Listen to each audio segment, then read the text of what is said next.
ये पहले चरण का चुनाव होने जा रहा है। पीलीभीत में बड़े बड़े नेता आ चुके हैं।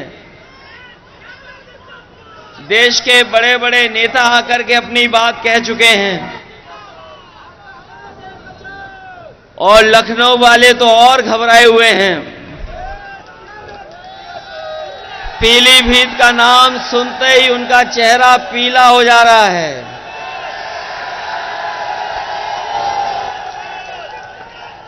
पीलीभीत का नाम सुनते ही भारतीय जनता पार्टी के तमाम नेताओं का चेहरा पीला हो जा रहा है और ये इसीलिए हो रहा है कि यहां की जनता ने इस बार मन बना लिया है और समाजवादी पार्टी को ऐतिहासिक वोटों से जिता करके भेजना चाहती है। हमारे यहां किसान भाई हैं, ये जानते होंगे कि किसान भाइयों का आंदोलन पूरे देश में चला है। कोई ऐसा किसान नेता नहीं जो किसान आंदोलन से न जुड़ गया हो और जो लोग दिल्ली या बाहर जाकर के आंदोलन नहीं कर पाए उनका भी समर्थन किसान आंदोलन में रहा। यहां के लोगों ने किसान आंदोलन को और मजबूत बनाने के लिए जो कुछ कर सकते थे और अपने सिख भाई इस आंदोलन को सफल बनाने के लिए जो भी अपना तन मन धन लगा सकते थे उन्होंने लगा करके इस आंदोलन को बढ़ाने का काम किया था। बीजेपी के लोगों ने 3 काले कानून लाए थे।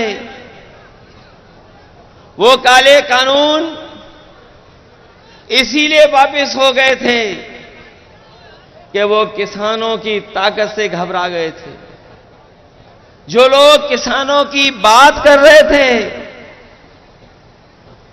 आप में से बहुत लोग जानते होंगे, जो किसानों के पक्ष में कह रहे थे उन्हें पीछे कर दिया। नौजवानों की बात जो उठा रहे थे उन्हें पीछे कर दिया। किसान की आवाज में अपनी आवाज को जोड़ करके आंदोलन को मजबूत कर रहे थे उन्हें पीछे कर दिया। और जो किसानों पे थार चला रहे थे, बताओ उन्हें सम्मान दिया सरकार ने कि नहीं दिया? बगल में ही आपने देखा है कि किसान आंदोलन को लेकर के यही तेजेंद्र बिर्क निकले थे, वहां पर उस आंदोलन को दबाने का काम किया था। कोई कल्पना नहीं कर सकता था कि थार से किसानों के आंदोलन को रोका जाएगा।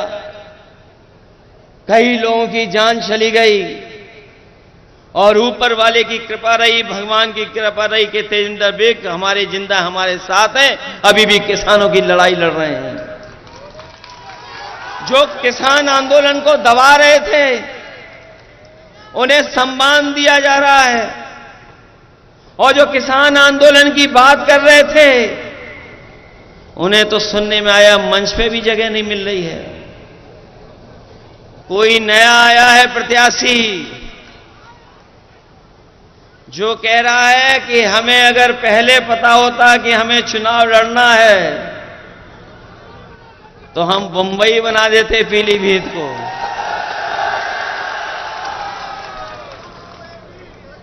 ये कौन सी बात है भाई कि प्रत्याशी कह रहे थे, बीजेपी के प्रत्याशी कह रहे हैं कि उन्हें पहले ही पता होता तो वो बंबई बना देते। हम उनसे कहते हैं इसको बंबई मत बनाओ। बंबई का जो काम होता है थोड़ा वो ही करके दिखा दो यहां पर। वैसे तो हमारी बंबई शहर अर्थव्यवस्था की राजधानी है। अर्थव्यवस्था के लिए जाना जाता है, राजधानी अर्थव्यवस्था की। लेकिन वहां नाच गाना भी होता है, लोग उसके लिए भी बंबई जाते हैं। ये बीजेपी के प्रत्याशी कौन सा पीलीभीत बनाना चाहते हैं, इनके बारे में पता नहीं है आपको। ये कई दल घुमाए हैं, इनका मामला सेटिंग हो जाता तो दूसरे दल में भी चले जाते। बनने को तो कुछ और थे, बनाया तो कुछ और जाना था इन्हें,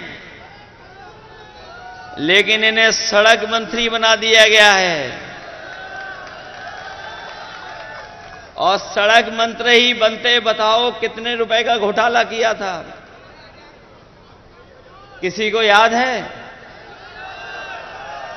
उत्तर प्रदेश के सब रिकॉर्ड तोड़ दिए थे। ट्रांसफर पोस्टिंग को लेकर के उत्तर प्रदेश के सब रिकॉर्ड टूट गए। तब इनके अधिकारी ओवैसी को हटाना पड़ा था। क्या पीलीभीत की सब सड़कें गड्ढा मुक्त हो गई हैं क्या?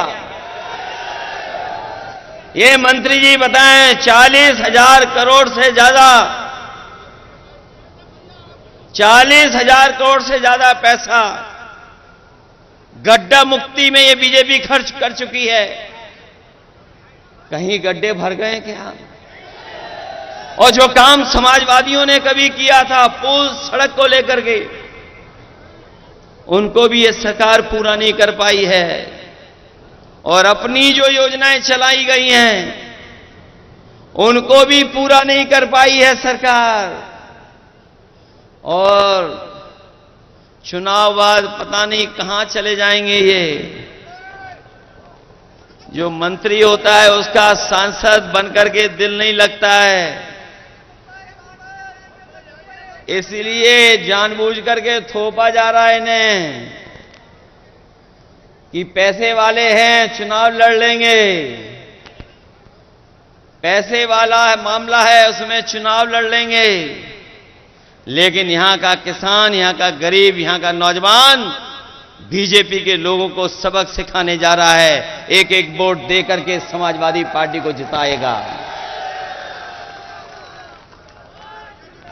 जब से ये दिल्ली वाले आए हैं, महंगाई तो बढ़ाई है, और महंगाई इतनी बढ़ाई है जिसकी आप कल्पना नहीं कर सकते। महंगाई बढ़ती चली जा रही है, चाहे वो डीजल हो, पेट्रोल हो, जरूरत के सामान हो, उन सबको महंगा कर दिया सरकार ने। 2014 से लेकर के 2024 का हिसाब लगाए महंगाई का, बताओ महंगाई कितना गुना बढ़ गई है। अगर हिसाब किताब लगाओगे तो महंगाई कई गुना कई चीजों की बढ़ी है। ये सरकार महंगाई नहीं रोक रही, और जब महंगाई रोकनी थी तो इन्होंने चंदा वसूलने का काम किया। आप में से पढ़ा होगा लोगों ने कि ये दावा करने के भ्रष्टाचारी बचेंगे नहीं, लेकिन भ्रष्टाचार बढ़ाने का काम कोई कर रहा है तो वो भारतीय जनता पार्टी के लोग कर रहे हैं। और ये नया तरीका निकाला है दिल्ली वालों ने। ये इलेक्टोरल बॉन्ड जो बनाए गए हैं, इलेक्टोरल बॉन्ड के माध्यम से बताओ वसूली हो रही है कि नहीं हो रही है? और ऐसी वसूली तो दुनिया में नहीं होगी। जिस कंपनी का कोई कारोबार नहीं, जिस कंपनी का मुनाफा कुछ भी नहीं, वो उस कंपनी से सरकार ने वसूला है पैसा। हम और आप लोग जानते हैं चंदे में क्या दिया जाता है, थोड़ा बहुत दिया जाता है। क्या चंदे में 1,000 करोड़ रुपए दिए जाते हैं? क्या चंदे में 500 करोड़ रुपए दिए जाते हैं? क्या चंदे में 300 करोड़ रुपए दिए जाते हैं? ये सरकार ऐसी है जिसने इलेक्टोरल बॉन्ड के नाम पर बड़े बड़े उद्योगपतियों को सीबीआई, ईडी, इनकम टैक्स से डरा करके इन्होंने वसूलने का काम किया है। और ऐसी वसूली पूरे देश ने नहीं देखी होगी जैसी सरकार में हुई है। ये वही बीजेपी के लोग हैं।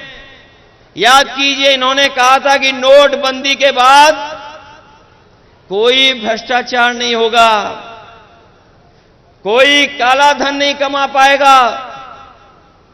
बताओ, ये इलेक्टोरल बॉन्ड, सफेद को काला करने वाला इंतजाम हुआ है कि नहीं है? काले को सफेद कर लिया कि नहीं कर लिया बीजेपी ने? नोटबंदी में भी किया और इलेक्टोरल बॉन्ड में भी कर लिया। इस सरकार ने जितना पैसा वसूला है उसकी वजह से ही महंगाई है। सोचिए, कभी जिन उद्योगपतियों से ये वसूल लेंगे पैसा, क्या वो नहीं कमाएंगे मुनाफा? क्योंकि मुनाफा कमा रहे हैं इसीलिए महंगाई है, भ्रष्टाचार है इसीलिए महंगाई है। और इन सब चीजों के लिए कोई दोषी है तो वो भारतीय जनता पार्टी के लोग हैं। हम भारतीय जनता पार्टी के लोगों को कहना चाहते हैं, यही उत्तर प्रदेश है जिसने उनकी सरकार बनवाई। 14 में आए थे और 24 में चले जाएंगे। उत्तर प्रदेश के लोग अगर स्वागत अच्छा करते हैं तो जब विदाई करेंगे तो विदाई भी बड़ी धूमधाम से भारतीय जनता पार्टी के लोग करेंगे। इनकी गारंटी याद है आपको? ये बीजेपी की गारंटी नहीं है। जिस तरीके से इन्होंने कोरोना में थाली और ताली बजवाई थी, याद है कि नहीं याद है? इसी तरह की बीजेपी की गारंटी नहीं, ये घंटी है। इनकी घंटी याद है आपको? याद है कि नहीं याद है? किसानों की आय दोगुनी करेंगे। बताओ, इनकी गारंटी पूरी हो गई क्या? हमारे नौजवानों से कहा कि हम 2 करोड़ नौकरी देंगे। बताओ, बीजेपी की गारंटी पूरी हो गई है 2 करोड़ नौकरी की? जो गारंटी देते फिर रहे थे, इनकी सरकार में हर पेपर लीक हुआ है कि नहीं हुआ है? ये नौजवान जानते होंगे जो परीक्षा देने गए थे। बीजेपी के लोगों ने कहा कि हम परीक्षा कराएंगे, नौकरी दे देंगे, लेकिन कोई परीक्षा ही नहीं करा पाए। जो भी परीक्षा कराई उस हर परीक्षा का पेपर लीक हो गया। जो लोग पढ़े लिखे हैं, नौजवान जिन्होंने नौकरी के लिए पर्चा भरा होगा, परीक्षा की तैयारी की होगी, वो जानते होंगे कि एक परीक्षा नहीं, एक परीक्षा कैंसिल नहीं हुई है। इस सरकार में जितनी परीक्षा हुई सब कैंसिल हो गई। और कैंसिल का कारण क्या निकला? क्या पेपर लीक हो गया। पहली परीक्षा पेपर लीक, और एक परीक्षा का पेपर लीक नहीं हुआ है, न 2 का हुआ है, न 3 का, न 4 परीक्षा का, न 5 का, न 6 का। लगभग 9 या 10 परीक्षाएं हैं जिनका पेपर लीक हुआ है। बताओ, ये उत्तर प्रदेश वाले मुख्यमंत्री कैसे हैं जिनका हर पेपर लीक हो जाता है? ये दूसरों की गीले होने की बात तो कर रहे हैं, लेकिन अपना पेपर लीक हो रहा उसके बारे में नहीं बोल रहे हैं। बताओ, 9 परीक्षाओं के पेपर लीक हुए कि नहीं लीक हुए? और नौजवान इस हद तक निराश हुआ है। हमने एक नौजवान का सुसाइड नोट पढ़ा। वो नौजवान निराश हो गया, हताश हो गया। मेहनत कर करके उसने अच्छी डिग्री हासिल की, पढ़ाई पूरी की, लगातार उसने परीक्षाएं दी नौकरी को लेकर के, लेकिन जब उसे नौकरी नहीं मिली तो वह नौजवान ब्रजेश पाल, उसने अपने सुसाइड नोट में लिखा कि ऐसी डिग्री का मैं क्या करूंगा जो डिग्री मुझे नौकरी नहीं दिला सकती। उसने डिग्रियां जलाई, अपने मां बाप और बहन से माफी मांग करके आत्महत्या कर ली। बताओ वो आत्महत्या करने वाले नौजवान क्या अब वापस आ सकता है कभी? वो इसलिए हताश और निराश हुआ कि सरकार नौकरी नहीं दे पाई। केवल एक नौजवान की कहानी नहीं है। एक बेटी जिसको ये पता लगा कि परीक्षा कैंसिल हो गई, जैसे ही उसे जानकारी मिली कि पेपर की परीक्षा जो दे करके आई थी वो परीक्षा कैंसिल हो गई, उसने अपने घर परिवार के लोगों को कुछ नहीं बताया और जान दे दी। तो ऐसा उत्तर प्रदेश बन गया है जहां पर छात्र नौजवान निराश होकर के आत्महत्या कर रहा है और ये सरकार वाले कह रहे हैं कि हमारा देश विश्व गुरु बनने जा रहा है। अगर विश्व गुरु बनेगा हमारा देश तो क्या 80 और 90% हमारे नौजवान बेरोजगार होंगे क्या? 80 से 90% नौजवान आज बेरोजगार हो गया है और जो नौकरियां भी मिल रही हैं वो पूरी नौकरियां नहीं हैं। कभी कॉन्ट्रैक्ट पर, कभी ठेके पर, कभी आउटसोर्स से नौकरी मिल रही है। हम अपने नौजवानों से कहना चाहते हैं, समाजवादियों को जिताइए।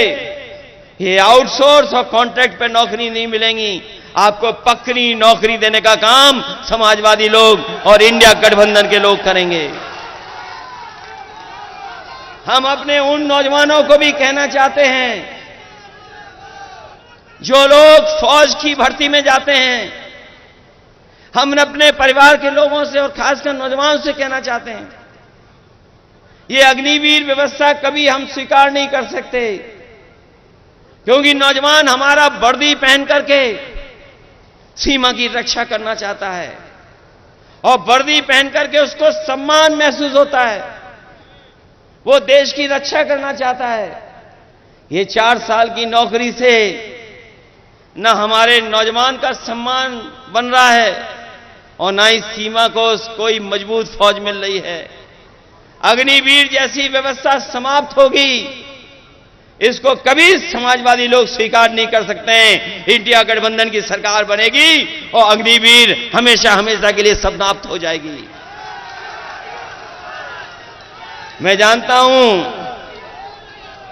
कि ये हमारे उत्तर प्रदेश की पुलिस जो खाकी वर्दी पहनती है, ये भी कभी कभी हम लोगों को डराती है। ये हमारे कार्यकर्ताओं को डराने लगती है। ये इसलिए डरा रहे हैं क्योंकि अभी इनकी पक्की नौकरी है। ये बीजेपी वाले आ गए तो अभी तो 4 साल की फौज की नौकरी की है, इन खाकी वालों की 3 साल नौकरी होगी। 3 साल से ज्यादा नौकरी नहीं कर पाओगे। बताओ ये किसके साथ खड़े होंगे जब इन्हें पता लगेगा कि इनकी तो नौकरी केवल 3 साल की है। फौज की नौकरी कितने साल की? और अगर इनकी नौकरी इन्होंने बीजेपी वालों ने कर दी 3 साल की, तो ये क्या करेंगे जाके घर पर? इधर हमें पता है खेतों को बचाने के लिए बहुत जानवर घूम रहे हैं, सड़कों पर जानवर, गांव में खेती में जानवर और पीलीभीत में तो जंगली जानवरों से किसान परेशान है। हमारे देश के और प्रदेश के बड़े बीजेपी के नेताओं को सब पता रहता है, लेकिन उन्हें यह नहीं पता है कि पीलीभीत में लगभग 300 किसानों की जान जा चुकी है, गरीबों की जान चुकी है। बताओ जान गई है कि नहीं गई है जानवरों से? जंगल से जानवर आ रहे हैं, कभी खेत का नुकसान कर रहे हैं, कभी हमारे आम लोगों का नुकसान कर रहे हैं, जान ले रहे हैं। और एक बात तो ऐसा वीडियो वायरल हुआ था, हमने देखा था कि दीवार पर टाइगर घूम रहा था और पीलीभीत के लोग उसे रोक रहे थे। ये बीजेपी वालों को नहीं पता है। क्या बीजेपी की गारंटी में था? ये नहीं था। मुझे याद है 2022 के चुनाव में देश के प्रधानमंत्री कह के गए थे कि बीजेपी की सरकार बना दो, हमने ऐसा इंतजाम किया है, ऐसा अच्छा ठोस योजना बनाई है कि 15 दिन के अंदर जानवर की समस्या का समाधान कर देंगे। बताओ सरकार बने कितने दिन हो गए हैं? अब तो 7 साल हो गए उत्तर प्रदेश की सरकार के, दिल्ली वालों के 10 साल हो गए। बताओ 17 साल का हिसाब किताब लोगे कि नहीं लोगे आप लोग? ये नौजवान हमारा फार्मूला याद रखें। ये बीजेपी वाले इसलिए घबराए हुए हैं क्योंकि इन्होंने जो परीक्षा लिखाई और परीक्षा के जो पेपर लीक हुए हैं उससे 70 लाख नौजवान घर वापस चला गया निराश होकर के। और अगर 70 लाख गया है निराश होकर के और केवल हम उसके मां बाप को जोड़ दें तो बताओ इनके परिवार से 3 सदस्य नाराज हो गए कि नहीं हो गए? अगर 70 लाख लोग निराश होकर गए, नौजवान जिन्हें नौकरी का भरोसा दिलाया था, और इन्हीं 70 लाख को अब अगर हम 3 सदस्यों से गुणा कर दें तो 1 करोड़ 80 लाख हुए लोग के नहीं हुए? और 1 करोड़ 80 लाख का अगर हम भाग दे दें 80 लोकसभाओं से तो बताओ 2,25,000 वोट इनका हर लोकसभा में कम हुआ है कि नहीं कम हुआ है? बताओ। पीलीभीत में तो ज्यादा वोट कम हो गया है। औरों लोकसभाओं में तो 3-3 लाख वोट कम हुआ है बीजेपी का, लेकिन पीलीभीत में तो ज्यादा वोट कम हो गया बीजेपी का। अभी तक तो हमें यही पता लग रहा है लखनऊ में कि इस बार पीलीभीत में साइकिल चल रही है, इंडिया गठबंधन जीत रहा है। ये पीलीभीत हमारी बांसुरी के लिए भी जाना जाता है।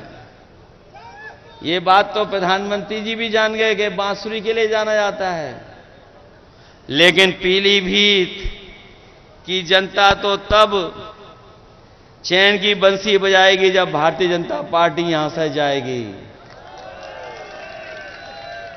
चैन की बंसी तभी बजेगी कि नहीं बजेगी? ये याद रखोगे कि किस तरह नुकसान किया इन्होंने। हमारे हर वर्ग के लोगों को दुखी किया ने कि नहीं दुखी किया।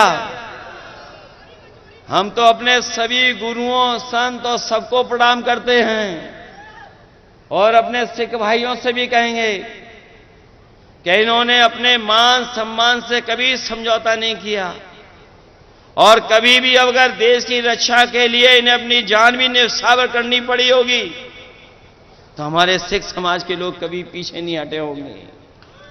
इसलिए हमारे सिख समाज ने देखा है किस तरीके से आंदोलन चला था, कितने लोगों की जान चली गई।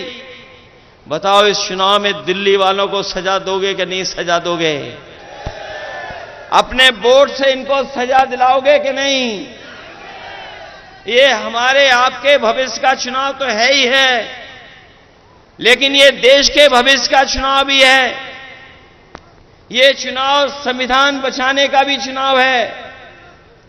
ये चुनाव हमारा लोकतंत्र बचाने का भी चुनाव है और ये चुनाव हमारे आपके भाईचारा की जो मोहब्बत का और प्रेम से हम लोग रहते आए हैं, जो हमारे भारत की पहचान है, हमारी संस्कृति की पहचान है, उसको बचाने का भी चुनाव है। इसलिए चुनाव आप अपना चुनाव समझ करके और आने वाली पीढ़ी के भविष्य का भी चुनाव है। सोचो अगर संविधान को खतरा हो जाएगा तो बताओ हमारे अधिकार छीने जाएंगे कि नहीं छीने जाएंगे? जो अधिकार हमें मिले लड़ करके देश की आजादी दिलाने के लिए इस देश के लोग एक हो गए थे, तब देश की आजादी मिली थी।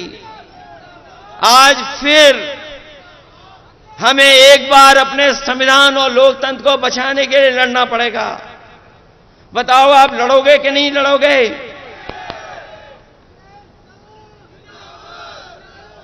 ये लड़ाई कोई छोटी लड़ाई नहीं है। बताओ हमारे किसान भाइयों, एमएसपी के लिए लगभग 1000 किसानों की जान गई कि नहीं गई? बताओ आप।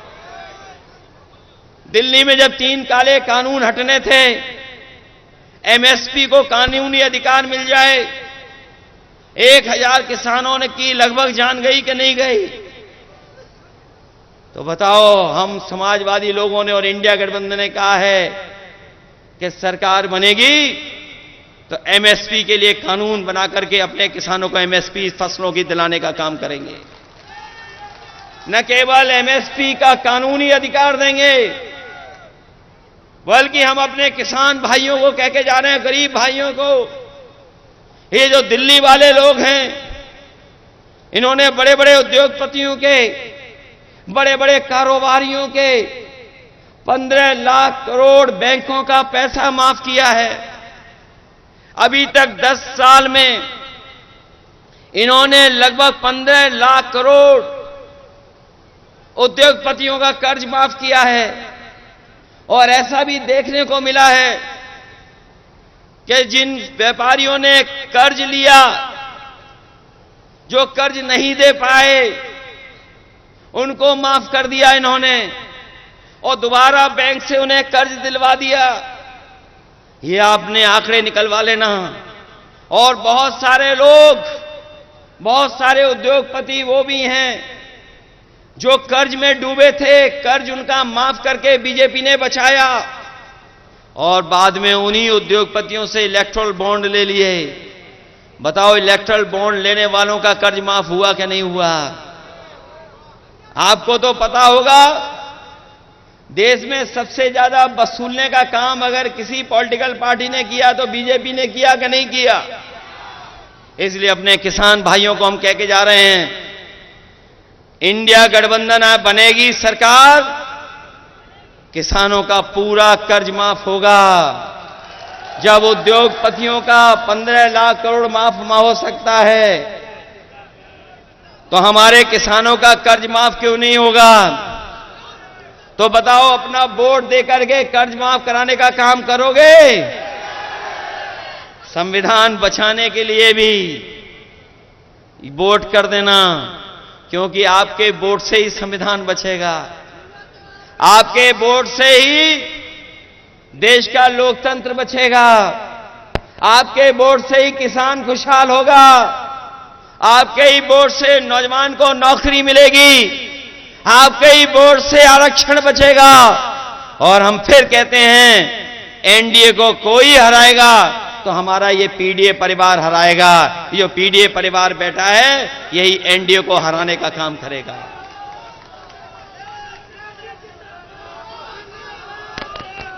वैसे तो हमारे साथी घर घर जा रहे होंगे वोट मांगने के लिए। वैसे तो हमारे कार्यकर्ता गांव गांव जा रहे होंगे वोट मांगने। बताओ, गांव गांव जाओगे वोट मांगने कि नहीं जाओगे? हर घर वोट मांगने जाओगे कि नहीं जाओगे?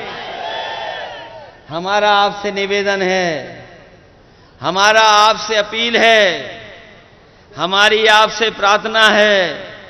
बताओ, भारतीय जनता पार्टी का जो लूट और झूठ का प्रचार है, उसका घर घर प्रचार करके बताने का काम करोगे कि नहीं करोगे? बताओ, बीजेपी झूठ बोलती है कि नहीं बोलती है? इलेक्ट्रल बॉन्ड से लूट की है कि नहीं की है? तो ये झूठ और लूट का प्रचार करोगे घर घर के नहीं करोगे? और अपने वोट से लोकतंत्र को बचाओगे? ये हमारे देश के प्रधानमंत्री कैसे हैं? ये कहते हैं ये इंडिया गठबंधन नहीं है। कौन सा गठबंधन है? क्या कहते हैं? इंडिया गठबंधन का क्या कहते हैं? बताओ, जिन्हें इंडिया कहने में ही शर्म आती हो। ये इंडिया गठबंधन है, ये इंडी गठबंधन नहीं है। बताओ, हमें बीजेपी को ये भी सिखाना पड़ रहा है। हमारे गठबंधन की जो INDIA है, ये इंडी नहीं है, ये इंडिया गठबंधन है। और ये इंडियाई गठबंधन है। जो पीडीए परिवार को साथ लेकर के एनडीए का मुकाबला कर रहा है, और हम कह के जा रहे हैं, जो कह रहे हैं 400 पार, इस बार यूपी से जाएंगे हार। ये 400 पार नहीं, ये 400 हारने जा रहे हैं। और अगर ये 400 जीत रहे होते तो बताओ इतने घबराए हुए होते ये घबराए हुए हैं कि नहीं घबराए हुए हैं? और इसलिए घबराए हुए हैं कि दिल्ली के मुख्यमंत्री को जेल भेज दिया, झारखंड के मुख्यमंत्री जी को जेल भेज दिया। बताओ जेल भेज दिया कि नहीं भेजा है? और अगर 400 पार हो रहे होते तो सब ऐरे गहरे नत्थु खैरों को अपनी पार्टी में शामिल कर रहे हैं। अभी सुनने में आया है बरेली में कोई माफिया को भी शामिल कर लिया, जिनको ये महाराष्ट्र में भ्रष्टाचारी कहते थे। बताओ इन्होंने अपनी पार्टी में ले लिया कि नहीं ले लिया? जो इन्हें दिन रात गाली देते थे उन्हें ले लिया कि नहीं ले लिया अपने साथ? उत्तर प्रदेश में भी ऐसे कई दल थे, सुबह से शाम तक बहुत बुरा भला कहते थे बीजेपी को। और हमारे नौजवान तो जानते होंगे यूट्यूब चलाना, सोशल मीडिया पे समय गुजारना जानते हैं। इनके जरा पुराने वीडियो निकाल लो, बताओ कितना बुरा भला बीजेपी को कहते थे। और दुख तो इस बात का है कि हमारे प्रेस के लोग भी चुप हैं, क्योंकि प्रेस के लोगों को भी दाना मिल जाता है, तो जैसा दाना वैसा इनका गाना। बताओ है कि नहीं है? इलेक्टोरल बॉन्ड पे कोई बहस नहीं। एक आध चैनल है जिसमें बहस हो रही है, एक आध चैनल है उसमें बहस हो रही है। जब आपके साथ ये भी नहीं है और जो यूट्यूबर साथ हैं उनको बैन लगा रहे हैं, कभी झूठा मुकदमा लगा देते हैं। हमारे पत्रकार साथी भी अगर सच दिखाना चाहेंगे, अगर दिन में सच दिखाया तो रात में इनके पास पुलिस पहुंच जाती है। बताओ पहुंच जाती है कि नहीं पहुंच जाती है? देखो हमारे प्रेस के लोग भी सहमत हैं हमसे। ये हालत पैदा हो गई है, इसलिए सावधान रहोगे कि नहीं रहोगे? सावधान। अपना बूथ बचाओगे कि नहीं बचाओगे? प्रचार करोगे झूठ का क्या नहीं करोगे? बीजेपी के झूठ का और बीजेपी की लूट को बताओगे कि नहीं बताओगे? बीजेपी की यही पहचान है, झूठ और लूट। इसके अलावा इन्होंने कुछ नहीं किया।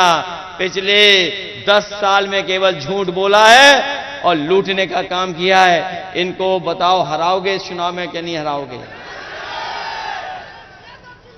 इसलिए ये मौका मिला है हम सबको, हम आपको सबको मौका मिला है लोकतंत्र बचाने का,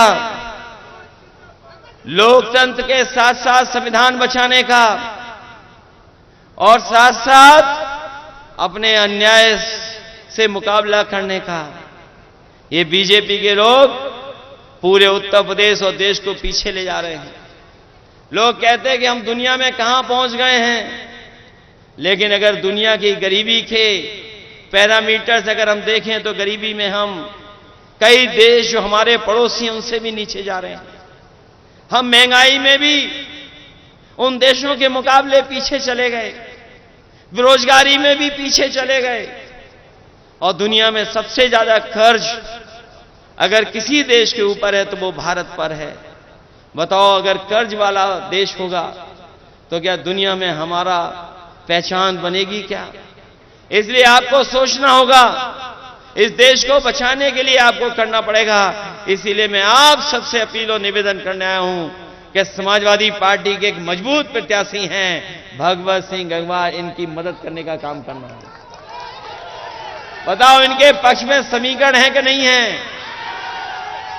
ये अग्निवीर और पेपर लीक वाले नौजवान हमारी बूथ में मदद करने का काम करना, बताओ करोगे कि नहीं करोगे? इस पीलीभीत में न इलाज मिल रहा है, न दवाइयां हैं, और जो व्यवस्था समाजवादियों ने बनाई थी एम्बुलेंस की, वो एम्बुलेंस की व्यवस्था भी खत्म कर दी, और पुलिस को 100 नंबर वाली गाड़ी दी थी। बताओ गाड़ी को खराब कर दिया पुलिस ने, क्या नहीं खराब कर दिया? और 100 से कौन सा नंबर कर दिया? इन्हें लगा इनका भी रेट बढ़ गया तो इन्होंने भी रेट बढ़ा लिया। बताओ रेट बढ़ा लिया कि नहीं बढ़ा लिया? इसलिए ऐसे लोगों के खिलाफ मतदान करोगे तभी जाकर के हमारा लोकतंत्र बचेगा। इन्हीं शब्दों के साथ मैं आए हुए सभी लोगों का बहुत बहुत धन्यवाद देता हूं।